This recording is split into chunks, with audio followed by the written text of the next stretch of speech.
Hello all, welcome to Manappuram civil service academy.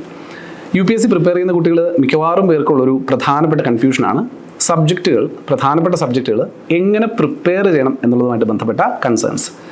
ഇന്നത്തെ ദിവസം ഞാൻ നിങ്ങളോട് ഡിസ്കസ് ചെയ്യാൻ പോകുന്നത് അത്തരത്തിൽ വളരെ പ്രധാനപ്പെട്ട UPSC പ്രിപ്പറേഷനിൽ കണക്കാക്കേണ്ട വളരെയധികം മാർക്ക് വെയിറ്റേജ് ഉള്ള ഇക്കണോമിക്സ് എന്ന് പറയുന്നൊരു സബ്ജക്റ്റുമായിട്ട് ബന്ധപ്പെട്ട് ഏത് രീതിയിൽ പ്രിപ്പയർ ചെയ്ത് തുടങ്ങാം ഒരു കാൻഡിഡേറ്റിനെ സംബന്ധിച്ചിടത്തോളം. അതാണ് നമ്മൾ ഇന്നത്തെ ഈ ഒരു സെഷൻ കൊണ്ട് ഉദ്ദേശിക്കുന്നത്.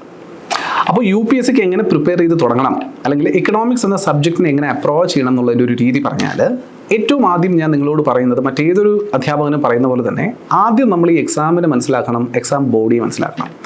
എങ്ങനെയാണ് നമ്മൾ ഈ എക്സാമിനെ മനസ്സിലാക്കുക എന്നുള്ളതിൻ്റെ ഏറ്റവും ചുരുങ്ങിയ ലാഘവത്തോടു കൂടിയുള്ള ഉത്തരം കിടക്കുന്നത് ഇതിൻ്റെ പ്രീവിയസ് ഇയർ ചോദ്യങ്ങളിലാണ്.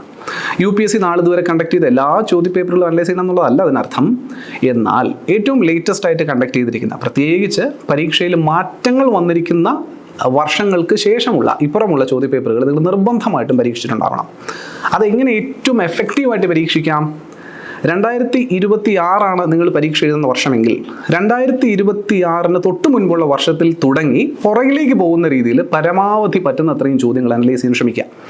ഈ അനാലിസിസിലൂടെ മാത്രമാണ് ഓരോ ടോപ്പിക്കിനെയും സ്പെസിഫൈ ചെയ്ത് എത്രത്തോളം ഡെപ്തിൽ UPSC ചോദ്യം ചോദിക്കുന്നുണ്ടെന്നും ഏതൊക്കെ ഏരിയകളാണ് ഹോട്ട് ടോപ്പിക്കായിട്ട് നമുക്ക് ഐഡന്റിഫൈ ചെയ്യാൻ പറ്റുന്നതെന്നും ഓരോ വർഷവും റെപ്പറ്റേറ്റീവായിട്ട് ഏതൊക്കെ ഏരിയകളിൽ നിന്ന് ചോദ്യം വരും എന്നുള്ളതൊക്കെ നമുക്ക് മനസ്സിലാക്കാൻ പറ്റുക.